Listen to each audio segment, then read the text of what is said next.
Did Stockholm do this? That's an amazing achievement.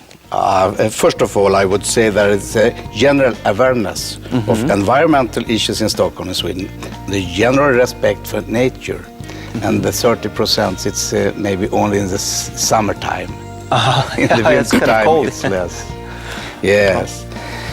Because of this awareness, people in Stockholm don't consider big cars as a status symbol, for example. Rather, the opposite is true. In 2007, Stockholm introduced the congestion charge system, and since then traffic has been reduced by circa 20%. It's also important to have a well-developed system for public transit. In Stockholm, it is easy for the citizens to use a system that everyone in the city has a keys to train, subway, or bus.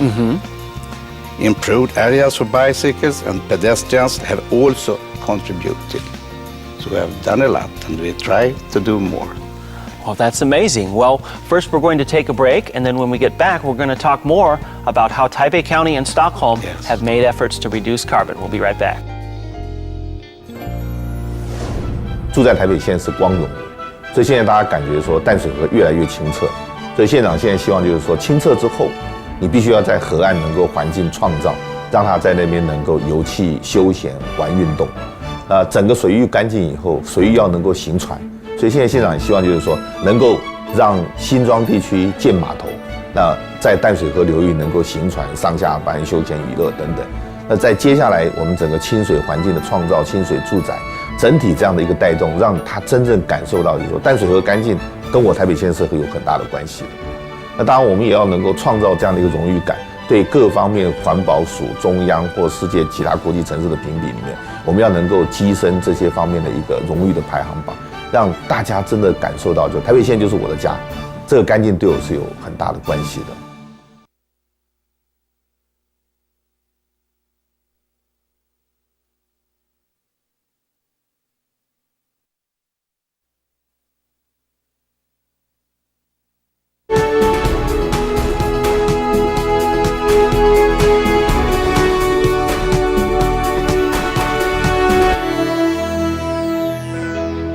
落实环保政策是一项无法立即获得掌声的艰辛工程。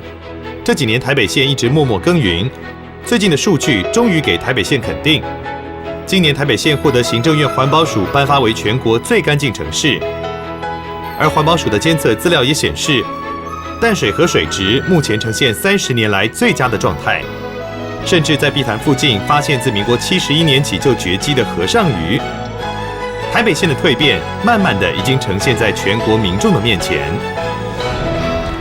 Welcome back to our program. Now we're going to continue talking about carbon reduction. Now, Mayor Bladum, we know that Stockholm has a plan to reduce carbon to zero, to be a carbon neutral city by the year 2030. That's coming up pretty soon. So what will be the key moves that Stockholm will undertake to cut down CO2 emission and meet that goal? It's based on three things. The district heating system, sound waste management, and sustainable transportation.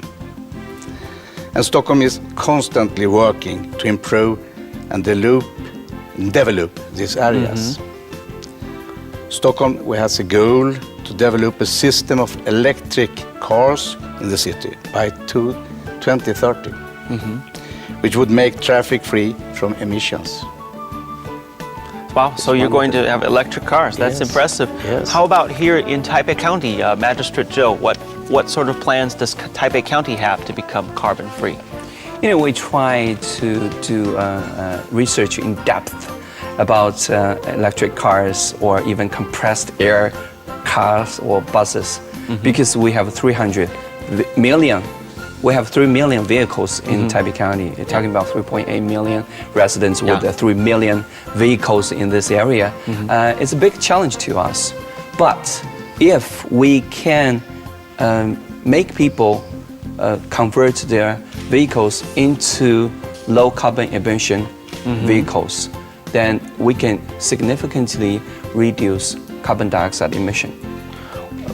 And if we carbon emission, also they can reduce the carbon emission significantly. However, I have to mention one factory, one company in Taipei County, which generates almost 50% of the carbon dioxide, which is Thai Power Company, which has many factories in Taipei County. They're using coal fuel. If they can switch coal fuel energy into maybe water or thermal or solar, then that can also significantly reduce carbon dioxide emission. We try to make carbon neutral goal happen in 2026. Well, 2026, that's 4 years even before it's Stockholm. quite aggressive.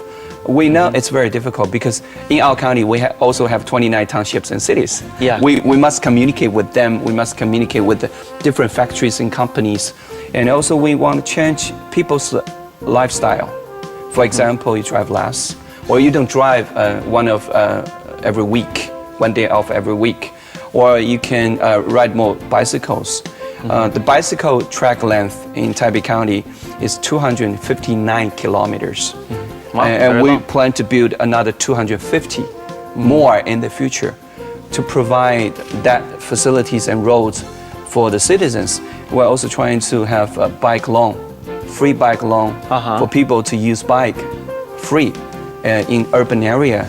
How has that worked? When people borrow Pretty bikes, good, do they bring them pretty back? good. They don't even need to pay any payments, free. They just show their ID, then they can get a free bike. Has anyone stolen the no, bicycles? not zero. I mean, I trust our people, and I'm quite optimistic about this.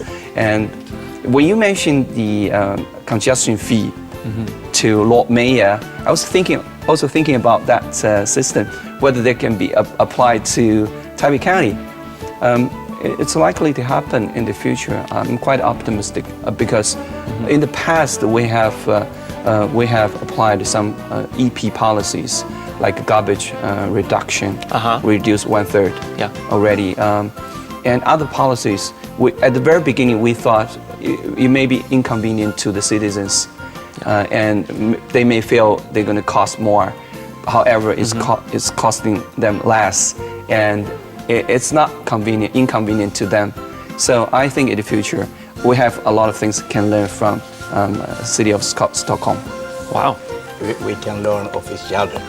Yes, thank you. Good. Now, Mayor Bladem, from your experience, what have been the key challenges for the development of a modern city today? How does sustainability relate to development? Magistrate Joe was just talking about that. The main challenge is to combine economic growth with a sustainable development. Our cities are growing, and it is crucial that we develop them in a way that creates a balance between an increased population and an environmentally sound infrastructure. In Stockholm, we have managed to combine these two issues, and we can show that it is possible to grow and reduce the environment impact at the same time. We have introduced a number of measures in the heating and transport infrastructure. I have mentioned what we have done in the transport system. You should also know that Stockholm is close to the polar circle, and it's often really cold in the winter. Yes. So energy supply and heating is crucial, and it's important to have a heating system that is environmentally friendly as possible. So, Magistrate Joe, a lot of Stockholm's environmental efforts are based around heating. But here in Taiwan, I think... We don't have we don't have here. problem. It's a tropical area. Although we have an air conditioning problem, Yes. which uses a lot of electricity. Yes. Can you tell me about the efforts of Taipei County to reduce energy consumption? I think you talked a little bit about that already, but can you tell us some more? Yeah, based on our preoccupation and experience, when you say you wanted to promote cost saving or low carbon habits, people always feel it's very inconvenient. However, we form a task force. We went to communities, we talked to them, we help them, we teach them. They sometimes when they unplug appliances,